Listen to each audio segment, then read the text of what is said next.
2009 தமிழீழத்தில் இனப்படுகொலை நடந்து கொண்டிருந்த பொழுது மார்ச் மாதம் 2009 மார்ச் மாதம் 8ஆம் தேதி அங்கே இலங்கை அரசு அந்த மக்களை கொத்து கொத்தாக கொலை செய்து கொண்டிருக்கிறார்கள்.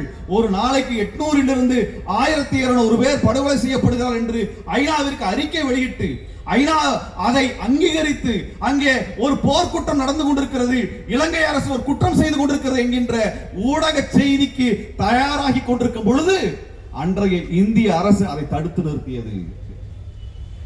நினைவில் வைத்துக் கொள்ளுங்கள். 2009 மார்ச் மாதம் 8ஆம் தேதி ஐநாவில் வெளியாக இருந்த அந்த அறிக்கையை ஒருவேளை இந்தியா தடுக்காமல் இருந்திருந்தால் அந்த இனப்படுகொலையை நாம் தடுத்திருக்கலாம், ஈழத்தினுடைய அழிவை நாம் தடுத்திருக்க முடியும். அப்படிப்பட்ட தடைகள் எல்லாம் அன்றைக்கு வந்தன. பாலஸ்தீனத்திற்கும் அதே தடைகள் வந்தன.